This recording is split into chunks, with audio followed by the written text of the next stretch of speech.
Hello everyone, welcome to all in next fame. आज मैं आप सभी से डिस्कस करने वाला हूं एलटी ग्रेड वैकेंसीज की एलिजिबिलिटी क्राइटेरिया क्या होती है, कौन कौन इसमें फॉर्म अप्लाई कर सकता है, क्या इसमें नेगेटिव मार्किंग है, क्या इसमें इंटरव्यू होता है या नहीं होता, वहीं प्री एग्जाम होता है या फिर इसमें मेंस भी होता है। इन सभी पॉइंट्स को आज हम डिस्कस करने वाले हैं क्योंकि एलटी ग्रेड की जो वैकेंसी है ये अपकमिंग वैकेंसी है उत्तर प्रदेश की।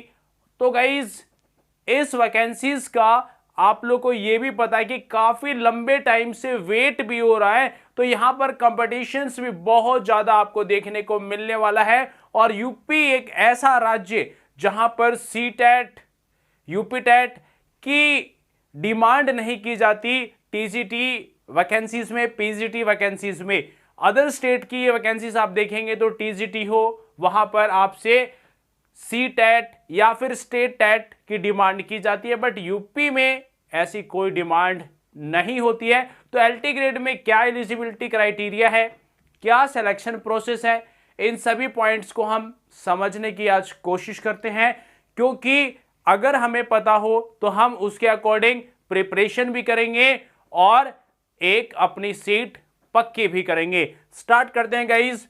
एलटी ग्रेड वैकेंसीज को कंडक्ट कौन कराता है? तो एलटी ग्रेड की जो वैकेंसी है इस एग्जाम को कंडक्ट कराता है यूपी पीएससी। इस एग्जाम को कंडक्ट कराता है, और जब पीएससी एग्जाम को कंडक्ट करा रही है तो एग्जाम कहीं ना कहीं टफ होगा, और यहां जो क्वेश्चंस पूछे जाते हैं वो आपसे डीपली क्वेश्चन पूछे जाते हैं। यदि हम बात करें टीजीटी की, तो टीजीटी में कुछ क्वेश्चंस आपको बेसिक क्वेश्चन देखने को मिलता है टीजीटी में, बट आपको एलटी ग्रेड में डिफिकल्ट क्वेश्चंस देखने को मिलने वाला है। तो गाइस यहां पर आप प्रिपरेशन डीपली करेंगे। तो कंडक्ट कौन कराता है इसको? यूपी पीएससी इस एग्जाम को कंडक्ट कराती है। वहीं एग्जाम में जब आप फॉर्म अप्लाई करते हैं तो ऑनलाइन फॉर्म अप्लाई होते हैं, और ऑनलाइन की फीस के चार्जेस क्या है वो भी डिस्कस करते हैं।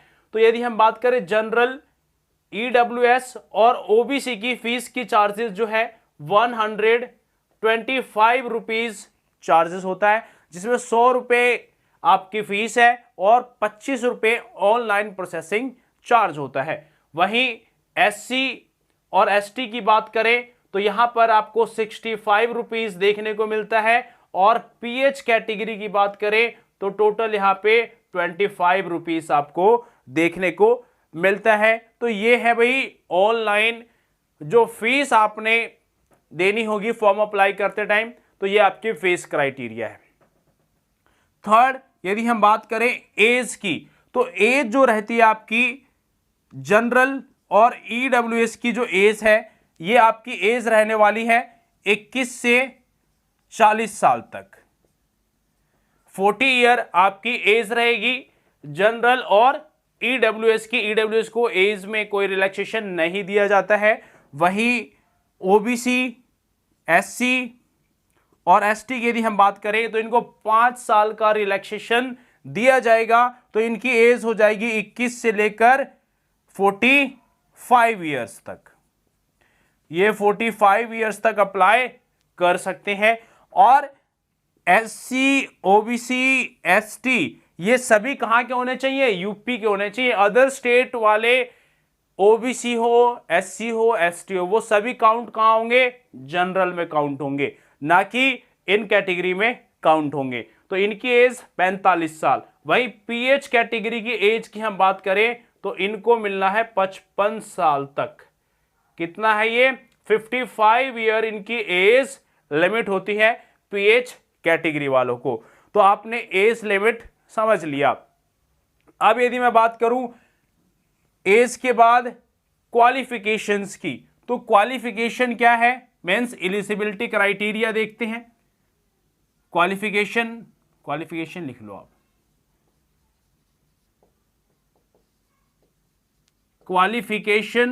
क्वालिफिकेशन क्या है? सिंपल सी बात है, आपके पास ग्रेजुएशन की डिग्री होनी चाहिए। क्या होनी चाहिए? ग्रेजुएशन आपका कंप्लीट होना चाहिए, आप इस फॉर्म को अप्लाई कर पाएंगे। ग्रेजुएशन कंप्लीट होगा, आप सब्जेक्ट कॉम्बिनेशन में आपसे डिस्कस करेंगे कि आप किस फॉर्म से कैसे अप्लाई करेंगे। तो ग्रेजुएशन होगा, आप इस फॉर्म को अप्लाई कर पाएंगे, बस आपका ये कंप्लीट होना चाहिए, साथ के साथ आपका बीएड की डिग्री भी कंप्लीट होनी चाहिए। बीएड कंप्लीट होनी चाहिए, प्रोसेस में हो तो आप अप्लाई नहीं कर पाएंगे। और यहां पर परसेंटेज की कोई भी बाउंडेशन नहीं होती कि ऐसा कुछ भी नहीं है मिनिमम क्राइटेरिया 50 लाइए, 45 लाइए, 60 लाइए, कोई क्राइटेरिया नहीं है। वनली पास होने चाहिए आप, वनली क्या है, आप पास होने चाहिए तो आप इस फॉर्म को अप्लाई कर पाएंगे। क्लियर है? तो क्वालिफिकेशन समझ में आ गया, ग्रेजुएशन होनी चाहिए, परसेंटेज की कोई भी मिनिमम क्राइटेरिया नहीं है। देन इसके बाद जो नेक्स्ट पॉइंट है सी टेट या फिर यूपी टेट को लेकर, सी टेट और यूपी टेट की कोई भी यहां पर नीड नहीं है, आपको जरूरत नहीं है कि आप पास आउट हैं या नहीं है, कोई जरूरत नहीं है यहां पे। क्लियर है? सी टेट यूपी टेट नहीं चाहिए या फिर एस टेट की कोई डिमांड यहां पर नहीं रहने वाली है। तो क्वालिफिकेशन समझ में आ गया आपको, वहीं C TET UP TET clear हो गया, क्वालिफिकेशंस में कोई परसेंटेज की बाउंडेशंस नहीं है। नेक्स्ट जो पॉइंट है यहां से एलिजिबिलिटी क्राइटेरिया की हम बात करें, सब्जेक्ट कॉम्बिनेशंस की बात करते हैं कि सब्जेक्ट आपका क्या रहता है। देखिए सब्जेक्ट कॉम्बिनेशंस को लेकर ही विवाद है, जिसमें हिंदी का मेन इशू है और आर्ट्स का मेन इशू है। ये दो सब्जेक्ट का ही इशू है, जिसके कारण मामला कोर्ट में भी है, ये आप सब अच्छे से जानते हैं। तो इन दो सब्जेक्ट का संस्कृत हिंदी, वहीं आर्ट्स में ऐसा ही है, तो इन दोनों की वजह से वैकेंसीज रुकी हुई हैं अभी भी। तो और अदर्स की यदि हम बात करें तो साइंस की मैं बात कर लेता हूं। साइंस की मैं बात करूं तो आपको पास फिजिक्स और केमिस्ट्री, फिजिक्स एंड केमिस्ट्री होनी चाहिए। फिजिक्स और केमिस्ट्री होगी तो आप साइंस से अप्लाई कर पाएंगे। वहीं यदि मैं बात करूं साइंस के बाद बायो की, बायो की यदि हम बात करें तो आपके पास क्या होना चाहिए, बॉटनी और जूलॉजी होनी चाहिए, तो आप बायो से अप्लाई कर पाएंगे। 2 साल पढ़ा हुआ होना चाहिए, बस इतना ही होता है कि 2 साल पढ़ा हुआ आप अप्लाई कर पाएंगे। वहीं मैथ्स तो मैथ्स के लिए होना चाहिए। एसएसटी के बहुत ज्यादा स्टूडेंट होते हैं, सोशल साइंस के, सोशल साइंस की यदि मैं बात करूं तो यहां पर आपके पास 4 सब्जेक्ट होते हैं। पहला हो गया आपके पास पॉलिटी, देन ज्योग्राफी, फिर हिस्ट्री और इको। इन 4 में से आपके पास 2 सब्जेक्ट होने चाहिए, पॉलिटी हो या फिर हिस्ट्री हो, ज्योग्राफी हो या फिर और हिस्ट्री हो, तो 2 सब्जेक्ट आपके पास होने चाहिए। और एक चीज और आपको बेनिफिट्स यहां से मिल सकता है कि आप एक सब्जेक्ट तो आपको फिक्स रखना पड़ेगा, बट दूसरे सब्जेक्ट्स को आप हटा के किसी और सब्जेक्ट से एग्जाम देना चाहते हो इन 4 में से ही, तो आप वो भी दे सकते हो, ये भी आपको बेनिफिट मिलेगा। क्लियर है? तो ये 4 में से आपके पास 2 सब्जेक्ट होने चाहिए सोशल साइंस में। तो ये सब्जेक्ट कॉम्बिनेशन है। और किन किन सब्जेक्ट की वैकेंसीज हमें देखने को यहां पर मिलती है, तो यदि मैं लिस्ट है मेरे पास तो मैं डिस्कस करूं एक बार कि किन किन सब्जेक्ट की वैकेंसीज देखने को मिलेगी आपको। तो हिंदी,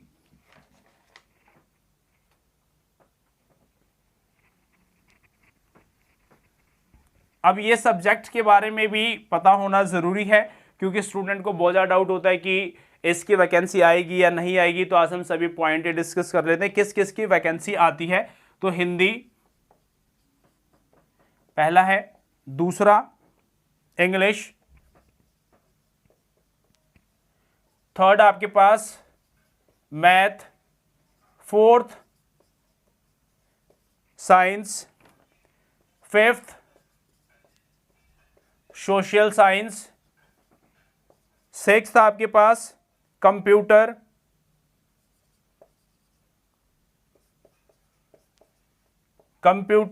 सेवंथ आपके पास उर्दू, 8th बायो, 8th आपके पास बायोलॉजी। वहीं 9th की बात करें संस्कृत, 9th संस्कृत हो गया। 10th आर्ट्स, 10th हो गया आर्ट्स। 11th सब्जेक्ट आपके पास म्यूजिक है। 12th सब्जेक्ट आपके पास commerce, 13th subject physical education, physical education हो गया 13th। वहीं 14th की यदि हम बात करें तो 14th हो गया होम साइंस। 14th क्या है? होम साइंस का सब्जेक्ट है 14th। वहीं ये 14 सब्जेक्ट में वैकेंसीज मेल में भी देखने को मिलती है और फीमेल में भी, बट जो लास्ट टाइम थी मेल वैकेंसीज में एक वैकेंसी और भी थी और वो सब्जेक्ट था हमारा एग्रीकल्चर का। एग्रीकल्चर की वैकेंसी थी जो कि मेल कैटेगरी में थी, बट इन सब्जेक्ट में आपको वैकेंसीज देखने को मिलेगी एलटी ग्रेड की। तो टोटल जो सब्जेक्ट है वो सारे सब्जेक्ट्स मैंने आपके पास रख दिए कि इन सब्जेक्ट्स में वैकेंसीज आती है एलटी ग्रेड की। अब जो नेक्स्ट पॉइंट है वो क्या है कि क्या यहां पर एग्जाम का पैटर्न होता है। तो एग्जाम जो होगा आपका ऑफलाइन एग्जाम होता है, एग्जाम ऑफलाइन होगा और इस एग्जाम में ओएमआर शीट पे आपका एग्जाम कंडक्ट कराया जाता है। ओएमआर शीट पे एग्जाम कंडक्ट कराया जाता है, ऑफलाइन आपका एग्जाम होना है। और इस एग्जाम में क्या होगा, मेनली जो एग्जाम पैटर्न होता है वो एग्जाम होता है आपका 120 नंबर का, 120 मार्क्स प्लस 30 मार्क्स। ओवरऑल कितना हो गया, 150 मार्क्स का आपका एग्जाम कराया जाता है। तो टोटल जो मार्किंग हो गई मार्क्स की वो कितना हो गया, 150। अब 150 नंबर का आपका एग्जाम कंडक्ट कराया जाएगा एलटी ग्रेड में। अब 150 जो एग्जाम हुआ, अब इस 150 एग्जाम में 150 मार्क्स के एग्जाम में आपको जो टाइम दिया जाएगा वो 150 मिनट्स टाइम दिया जाएगा। 150 मिनट्स टाइम दिया जाएगा मीन्स 2.5 घंटे का आपके पास समय होगा। क्लियर है, 2.5 घंटे का आपको समय दिया जाएगा। अब इसके दो पैटर्न होंगे, एक होगा आपके पास जनरल स्टडीज का पेपर, जनरल स्टडीज का पेपर होगा और दूसरा क्या होगा आपके पास, मेन सब्जेक्ट का होगा। दूसरा मेन सब्जेक्ट जो आपका होगा साइंस में तो आप एग्जाम देंगे फिजिक्स और केमिस्ट्री का, बायो का एग्जाम है तो आप जूलॉजी एंड बॉटनी देंगे। वहीं एसएसटी है तो आपका सब्जेक्ट सपोज आपने चूज किया है वहां पे कि पॉलिटी एंड हिस्ट्री, तो पॉलिटी और हिस्ट्री के आप देंगे। 60 क्वेश्चन आपको देखने को मिलेगा। तो ये होगा आपका 120 मार्क्स का और जनरल स्टडीज होगी आपकी 30 मार्क्स की। जनरल स्टडीज 30 मार्क्स की और ये हो गया 120 मार्क्स का, मीन 60 नंबर के आपके क्वेश्चन देखने को मिलेंगे। एग्जाम जो होगा आपका ऑब्जेक्टिव एग्जाम होता है। अब जनरल स्टडीज में 30 question 30 marks, 120 question 120 marks, overall कितने हो गए, 150 मार्क्स का आपका एग्जाम हो गया। अब देखिए 150 मार्क्स में आपको प्री और मेंस का तो कॉन्सेप्ट है ही नहीं, तो यहां पर जो जनरल स्टडीज है जरूरी नहीं है इसमें पास होना, आप इसमें 0 नंबर भी लाएंगे और यहां 120 में से 110 15 मार्क्स आप ले आए तो आपका सिलेक्शन पक्का हो जाएगा। क्लियर है, तो यहां पर जनरल स्टडीज में पास होना जरूरी नहीं है, बट आप मार्क्स मैक्सिमम गेन करते हैं तो ये आपके लिए बोनस मार्क्स होंगे, क्योंकि जनरल स्टडीज मैक्सिमम स्टूडेंट्स की वीक होती है, तो अगर आपकी स्ट्रांग है तो आपके लिए बेनिफिशियल रहने वाला है। तो 150 मार्क्स हो गया। अब इस 150 मार्क्स में से 40% जो है ये क्वालिफाइंग मार्क्स किसके लिए है, ये है आपके लिए जनरल, ईडब्ल्यूएस और ओबीसी के लिए 40% मार्क्स क्वालिफाइंग रहने वाला है, यानी कि 60 नंबर क्वालिफाइंग मार्क्स होगा जनरल, ईडब्ल्यूएस एंड ओबीसी का। वहीं SC ST की मैं बात करूं तो इनका 30% क्वालिफाइंग मार्क्स होगा, मेंस 45 नंबर जो होता है क्वालिफाइंग मार्क्स होता है SC और ST का। तो यहां पर मैंने आपको बता दिया कि जनरल स्टडीज में पास होना जरूरी नहीं है, आप फेल भी हो गए और आपने मेन सब्जेक्ट में 120 में से 10-15 मार्क्स आपने गेन कर लिया तो आपका सिलेक्शन होगा ही होगा, कोई आपको रोक नहीं सकता है। यहां पे क्लियर है, ये पॉइंट्स आपको समझ में आ गई। अब यदि हम बात करें नेगेटिव मार्किंग की, सिलेक्शन प्रोसेस क्लियर हो गया आपको। नेगेटिव मार्किंग की मैं बात करूं तो यहां पर कोई नेगेटिव मार्किंग नहीं होती है, यह बात आप मन से निकाल दीजिए, क्योंकि नेगेटिव मार्किंग यहां होती है। नेगेटिव मार्किंग क्या है यहां पे होगी, और ये 1/3 की नेगेटिव मार्किंग होगी, मींस 33.33% की नेगेटिव मार्किंग आपको देखने को मिलने वाली है। यदि हम बात करें इंटरव्यू की, इंटरव्यू यहां पर देखने को नहीं मिलता, कोई इंटरव्यू यहां पे नहीं होता है, नो इंटरव्यू।